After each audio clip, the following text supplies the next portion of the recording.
warahmatullahi wabarakatuh. Selamat pagi dan salam sejahtera anak-anak kami sekalian. Hari ini kita bertemu pada pertemuan yang ke-7 bidang studi produk kreatif untuk program studi TKJ semester ganjil. Baik, sebelumnya anak-anak kami sekalian, marilah kita berdoa kepada Allah Subhanahu wa Ta'ala. Ya, kemudian doa diawali dengan niat. Ya, niat berarti adalah azam atau kebulatan tekad. Ya, jangan lupa setiap kali belajar atau melakukan kegiatan mulailah dengan niat. Kemudian berdoa, mudah-mudahan dengan niat dan doa pekerjaan kita tetap berada dalam jalan-jalan Allah. Baik, anak-anak kami sekalian, pada pertemuan yang kelima kita membahas sistem produksi usaha kerajinan dari bahan limbah berbentuk bank data. Jadi yang dibahas adalah sistem produksinya. Kemudian di dalam sistem produksi kita masih membahas nomor 1, aneka produk. Ya, aneka produknya banyak sekali kemarin. Aneka produknya diantaranya kerajinan dari limbah kulit jagung, kerajinan dari limbah plastik. Ya, ini membuka ingatan kembali. Kemudian ada kerajinan dari limbah dan kelapa pisang. Ada pula kerajinan dari limbah kertas. Ya. Ada pula kerajinan dari limbah kain perca. Kerajinan dari limbah kardus. Kerajinan dari limbah sisik ikan. Ya. Kita bahas di pertemuan ke-6 sampai kepada kerajinan dari pecahan keramik. Nah, pada pertemuan yang ke-7 ini kita masuk ke nomor 2. Masuk ke nomor 2 bagian dari sistem produksinya. Apa itu nomor 2? Nomor 2 adalah manfaat kerajinan dari bahan limbah berbentuk tanaman. Jadi ini juga merupakan prinsip. Apakah kerajinan yang kita buat dari limbah ini punya manfaat atau tidak? Ya, seharusnya memang harus punya manfaat, karena sebuah produk, apapun produknya, nilainya ada pada manfaat. Sekali lagi, apapun produk yang ada itu dinilai dari manfaat. Semakin besar manfaatnya, semakin bisa tinggi nilai harganya. Ya, contoh yang sederhana, sepeda dayung. Ya, sepeda dayung dibandingkan dengan sepeda motor, mana yang lebih besar manfaatnya? Pasti sepeda motor. Oleh karena itu, dari manfaat yang dihasilkan dari dua jenis produk ini, maka sepeda motor punya harga, punya nilai lebih mahal. Ini prinsip anak-anak kami sekalian. Jadi jadikanlah produk-produk baru kita ini merupakan produk-produk yang bermanfaat, sehingga dengan bermanfaat dia akan bisa memiliki nilai lebih, atau dengan kata lain bisa dihargakan dengan harga lebih mahal. Baik, anak-anak kami sekalian, manfaat-manfaat apa yang harus kita cari? Ya, harus kita temukan, harus kita dapatkan. Ya, di antaranya adalah 1, manfaat produk dari kerajinan sebagai benda pakai. Ya, sebagai benda pakai, produk kerajinan yang dibuat mengutamakan fungsi ataupun dasar keindahan. Ya, dasar keindahan.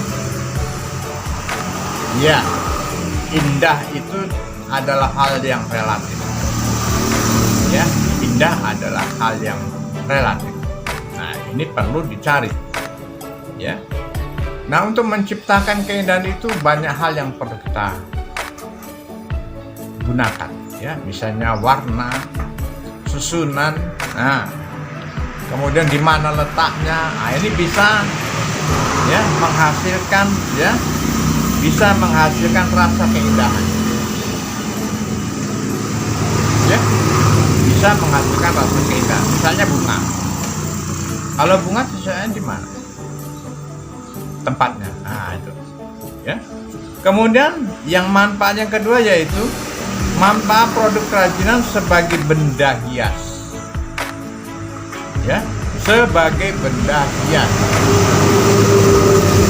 Produk kerajinan sebagai benda hias meliputi segala bentuk kerajinan yang dibuat dengan tujuan untuk dipajang atau digunakan sebagai hiasan.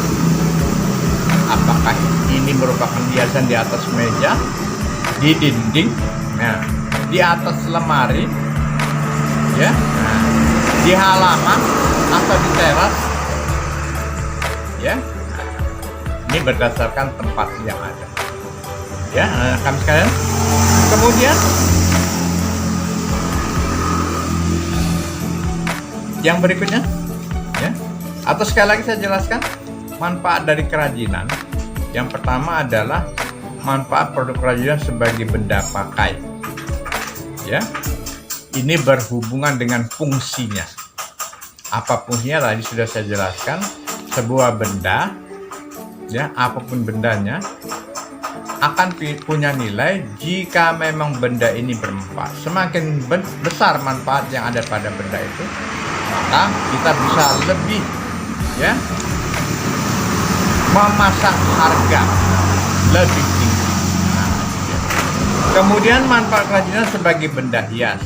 Nah, ini tadi sudah saya sebutkan sebagai benda hias, ya. Dia akan ditempatkan di mana? Ya, berdasarkan tempatnya. Kemudian anak kami sekarang yang ketiga, ya, bagian yang ketiga tadi. Yang kedua adalah manfaat kerajinan dari benda, manfaat kerajinan dari benda limbah berbentuk. Karena nomor 3, potensi kerajinan dari bahan limbah berbentuk bangun data. Potensinya, ya, produk kerajinan di suatu daerah tentu berbeda dengan daerah lain. Pasti berbeda. Ya. Kenapa berbeda? Didasarkan dari benda-benda yang ada yang mungkin bisa dimanfaatkan. Kemudian keinginan orang yang ingin memanfaatkannya untuk apa? Nah, jadi ada potensinya. Jadi perlu kita gali. Nah, di bawah ini merupakan contoh hasil limbah berbentuk bangun datar yang dapat dimanfaatkan untuk kerajinan. Dilihat dari kondisi wilayahnya. Di antaranya adalah daerah pesisir pantai atau laut. Ya, daerah pesisir pantai atau laut.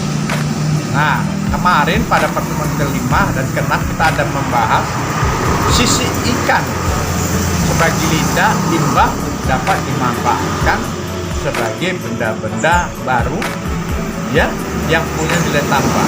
Nah, sisi ikan ini berarti sangat mudah didapat di daerah pesisir pantai. Kemudian yang kedua daerah pegunungan, ya, daerah pegunungan ini biasanya berkaitan dengan tumbuh-tumbuhan.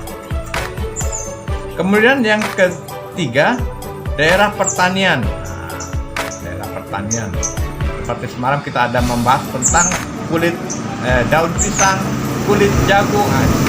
Kemudian daerah perkotaan, ya, kalau daerah perkotaan, ya, limbah yang mudah kita dapatkan diantaranya adalah kertas, kardus, ya, kemudian plastik, serbuk, gergaji, dan lain-lain.